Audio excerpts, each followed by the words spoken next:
곽성문 한국방송광고진흥공사 코바코 사장이 사장 공모 당시에 박근혜 정권의 정부의 성공을 위해 노력하겠다, 이런 내용의 사실상 충성 서약을 한 것으로 확인됐습니다.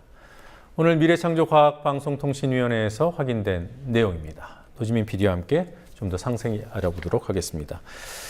자, 미래창조과학방송통신위원회 국정감사 코바코를 대상으로 오늘 열렸던 모양이에요. 네, 오늘 국회에서 열린 미방위 국정감사에서 곽 사장의 자기소개서가 그야말로 핫 이슈였습니다. 곽 사장이 코바코 사장직에 지원하면서 제출했던 자기소개서에 마치 박근혜 시대를 찬양하는 듯한 내용을 담은 것이 확인됐기 때문인데요. 어떤 내용이었는지 곽 사장의 자기소개서를 직접 보여드리겠습니다. 예, 이것이 곽성문 사장이 사장 공모 당시에 제출했던 자기소개서입니다. 주요 내용들을 보시면요. 박근혜 시대가 활짝 열린 계기라면서 새누리당에 대해서 박근혜 대통령의 역할을 굉장히 찬양했고요. 또 친박그룹의 일원으로 의정생활 4년 내내 박근혜 대통령 만들기에 앞장섰다고 썼습니다.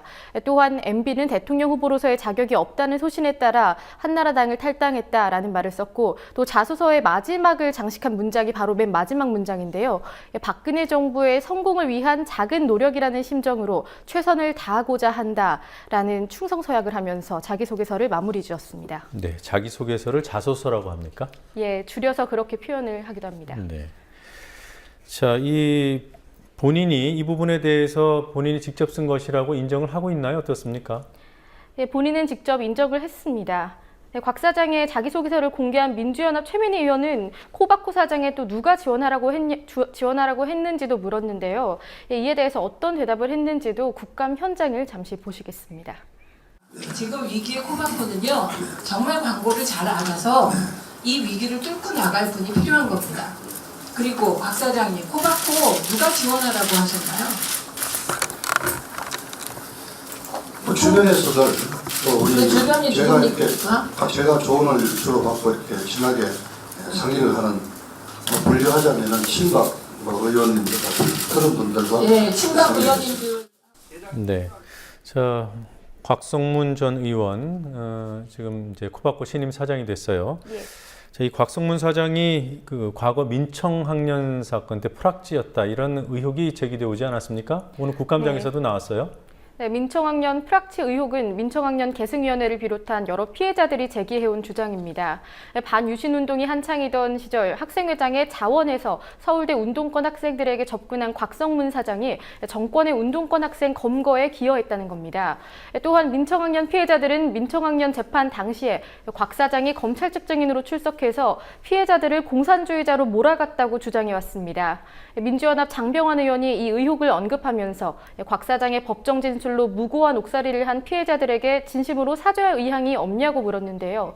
이에 대해서 곽 사장은 허위 증언을 한 것은 사실이 아니라고 부인했고요. 민청학년 피해자들과 대화로 풀겠다는 답을 했습니다. 네. 그리고 오늘 아리랑 방송 신임 이사에 대한 논란도 있었어요.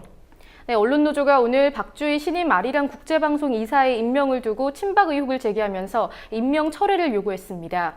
박주희 씨는 현재 뉴라이트 단체인 바른사회 시민회의의 사회실장으로 활동하고 있고요. 대통령 직속 청년위원회의 2기 위원을 지냈습니다. 언론노조 측은 한 매체와의 인터뷰에서 아리랑 방송 이사회의 임명직 이사들 대부분은 방송 관계자나 대학 교수 등 방송 문학의 인물들이었다고 지적했는데요. 방송 분야에 있어서 문외한이라는 점, 또 정치 편향적이라는 점 등을 지적하면서 이런 인사가 아리랑 방송의 정책 의결권을 가지게 되면 좋지 못한 영향을 미칠 수 있다고 우려했습니다. 네, 박주희 신임 이사가 올해 나이가 어떻게 됩니까? 올해로 36입니다. 네. 그리고 오늘 김진태 새누리당 의원이죠. SNS 감청 논란에 대해서 사이버 광우병이다, 이런 표현을 썼던데요. 어떤 내용입니까? 네, 새누리당 김진태 의원이 오늘 사이버 광우병 선동을 중단하라는 제목의 성명을 발표했습니다. 김 의원은 요즘 카카오톡 감청 논란을 보면 2008년 광우병 사태가 떠오른다면서 그동안 우리나라에서 광우병에 걸린 사람은 아무도 없다, 이번 감청도 마찬가지라고 말했습니다. 김 의원은 이 주장의 근거로 최근 4년간 이뤄진 감청 중 95%가 국가보안법 위반 사건, 나머지 5%는 살인, 유괴 등 강력 사건에 대한 것이었다고 주장했고요. 이번 사태로 가장 좋아할 사람은 대공 혐의자들이라면서 야당을 향해 국가안보를 뒤흔드는 자해 행위를 중단하라고 비판했습니다. 네. 지금 감청영장 얘기만 한 거예요? 압수수색에 관해서는 얘기 안 했습니까? 예, 압수수색에 대한 언급은 하지 않았습니다. 그런데 다음 카카오가 해명해온 대로 현재로서는 실시간 감청 자체가 불가능한 상황이고요. 따라서 검경이 압수수색을 통해서 과거의 대화 내용을 들여다본 것이 논란이 되고 있는 겁니다. 하지만 앞서 말씀드린 것처럼 김 의원의 성명서에서는 압수수색에 대해서 제기되어 문제들은 모두 빠져 있었습니다. 네, 압수수색은 이 박근혜 정부 들어서 계속 증가하고 있는 것 같아요. 네, 그렇습니다. 현 정부 들어 압수수색을 통한 사이버 검열이 꾸준히 늘어왔다는 사실 연이어서 드러나고 있는데 예. 몇 가지 통계를 보겠습니다. 네. 먼저 오늘 주승용 의원이 공개한 서울지방경찰청의 압수수색 및 도감청 영장 발부 내역입니다. 2012년 150건대였던 영장 발부 건수는 지난해 270건대로 급증했고요. 올해는 8월까지만 해도 217건을 기록했습니다. 지금 이 자료는 서울경찰청의 자료에 국한된 겁니다. 예, 그렇습니다. 네. 네, 다음 화면 보시겠습니다. 네, 지금 보시는 건 전국경찰청의 압수수색 영장 집행 건수입니다. 앞서 보신 건 서울지방경찰청이었고 이건 전국에 있는 경찰청의 압수수색 영장 집행 건수를 모두 합한 통계 내용인데요.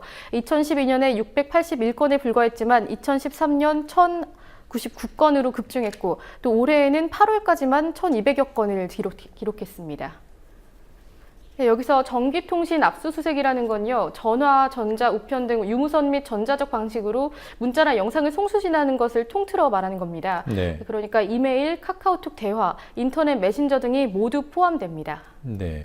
또 다음 통계 하나만 더 보시겠습니다. 네, 다음 카카오가 지난 8일에 공개한 검경이 자세히 요청한 통신검열 횟수입니다. 지금 보시는 것처럼 앞서 김진태 의원이 지적했던 감청영장의 경우에는 2013년 상반기부터 올해 상반기까지 큰 차이를 보이지 않고 있는데요. 반면에 압수수색 영장은 2013년에 983건이었던 것이 2013년 하반기에 1,600여 건을 기록했고요. 올해 상반기에만 2,000건이 넘었습니다. 지금 새누리당 의원들은 그 카카오톡의 보관 기간을 다음 카카오톡이 좀 줄이겠다고 하니까 기간을 다시 늘려야 된다, 이런 입장을 밝히는 것 같아요.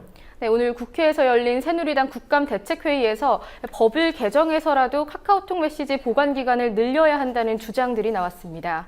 먼저 강기훈 의원이 압수수색 영장을 발부하려면 2, 3일이 걸리기 때문에 메시지 보관 기간을 최소한 일주일까지는 보관하도록 하는 규제가 필요하다고 말했는데요. 또 국가 안위를 위해서라도 필요한 내용이기 때문에 보완의 필요가 있다고 강조했습니다.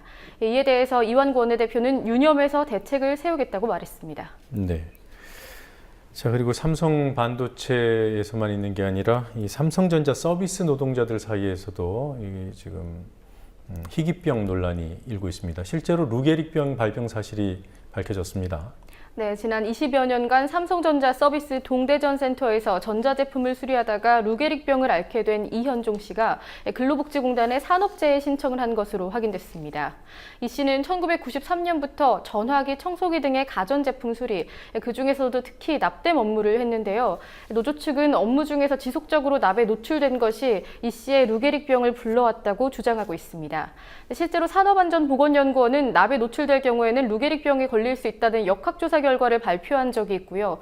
지난 2007년엔 부산지방법원이 납에 노출된 경우 루게릭병을 앓게 되거나 사망에 이를 수 있다는 점을 재판을 통해서 인정했습니다. 네. 이 삼성전자 서비스센터 내부에서 이 납 말고도 여러 가지 발암 물질이 발견됐다는 그런 보고가 있더군요. 네, 민주연합 은수미 의원이 지난 2010년 삼성전자 서비스센터의 작업 환경 조사 결과를 발표했습니다. 네. 조사 결과 162개 서비스센터 내부에서 발암 물질인 TCE와 유연납 그리고 자연유산 위험성이 있는 톨루엔까지 검출됐습니다. 특히 밑에 보시는 그 노말헥산이라는 성분은 지난 2005년 태국 이주 노동자들의 안진뱅이병을 불러왔던 치명적인 물질입니다. 네, 이 조사 후에 삼성전자 서비스는 문제의 성분이 포함된 세척제와 땜납을 전량 폐기하라고 지시했습니다. 네. 그래서 이런 물질이 이제는 없어진 겁니까? 네, 지시를 하긴 했지만 여전히 상당수 작업장에서 관리자의 묵인 아래 유연납이 사용되고 있는 것으로 확인됐습니다. 잠시 이메일을 하나 보시도록 하겠습니다. 삼성전자 강원지점 과장이 직원들에게 작업환경 측정 검사가 나오는 날을 알리면서 유연납을 치우라고 지시하는 내용입니다. 작업장에서 아직도 유연납을 사용하는 이유로는 원청, 그러니까 삼성전자가 작업 속도 단축을 강화시켰기 때문인데요. 유연납의 경우에는 납땜을 하는데 좀 더 수월하기 때문에 작업장에서 이렇게 알게 모르게 유연납을 계속 사용하고 있는 것으로 확인됐습니다.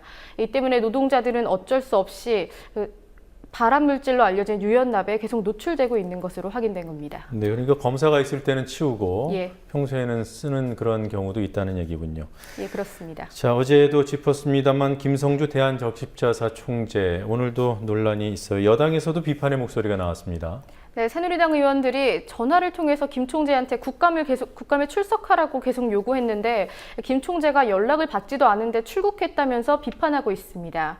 이에 대해서 새누리당 여러 의원들은 복지위 전체 의원을 무시한 처사라고 주장하고 있는데요. 민주연합 김정현 부대변인은 이를 두고 명백한 국감 뺑소니 사건이라고 비판했습니다. 네, 자, 말도 잘 지어냅니다. 국감 뺑소니 사건. 네, 여기까지 듣도록 하죠. 수고하셨습니다.